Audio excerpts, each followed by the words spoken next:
Okay, so today we will be having a new topic on static of rigid bodies, the resultants.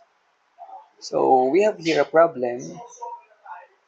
Determine and locate the resultant R of the two forces. So dito is medyo maganda or kasi dalawa lang yung forces natin. We have 20 kilonewton and then the 30 kilonewton. So yung hahanapin lang natin yung resultant force niya.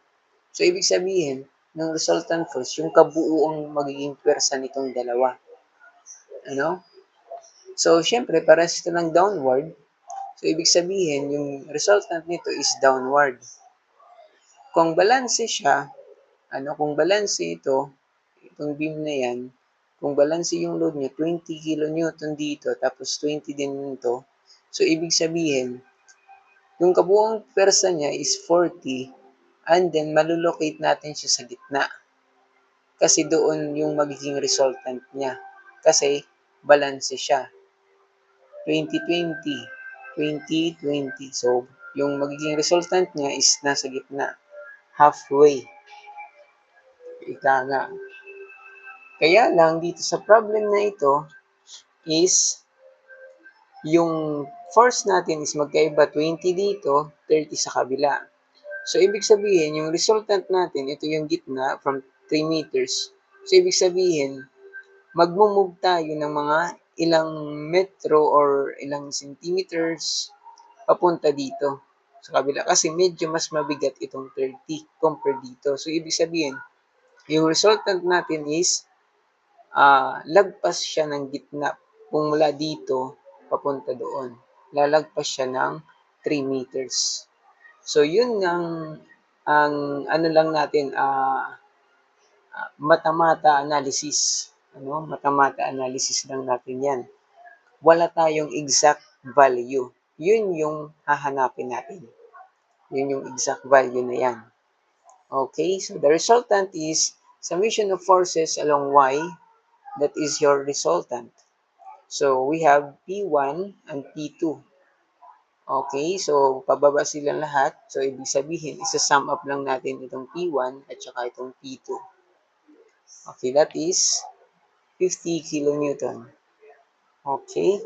So, very easy sa pagkuha ng resultant.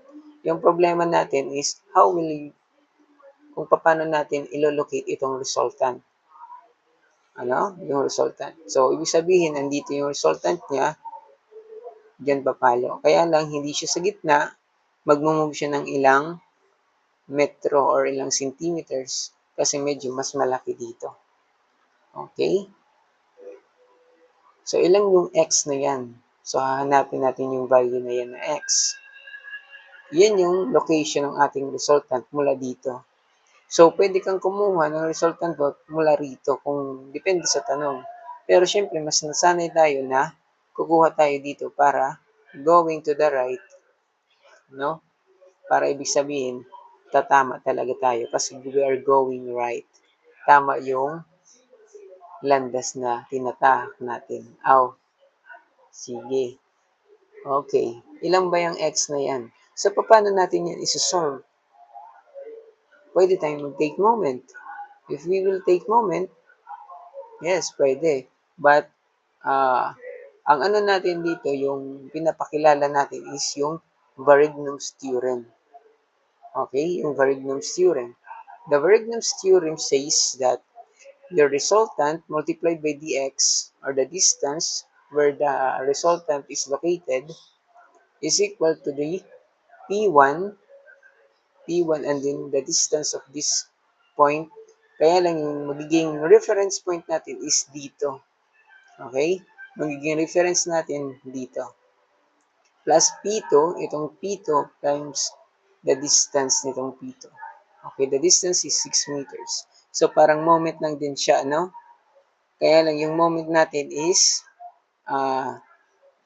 parang itong sum up of parang moment na siya direkta kasi moment is force times distance. Kaya lang syempre papalitan natin siya ng resultant kasi yun lang yung hinahanap natin is yung x. May value na tayo ng resultant.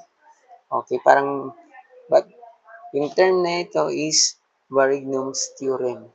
Okay?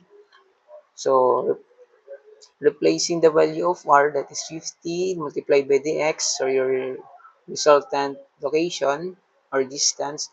So, 20 multiplied by 0 kasi wala siyang lever arm. And then 30 multiplied by 6, the distance is 6 meters.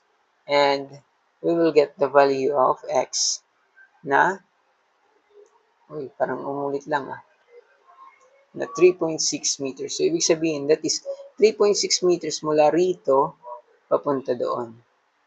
Itong x na yan. Yun yung ibig sabihin nitong Varignum's theorem. Okay? Ayan. Ayos, di ba?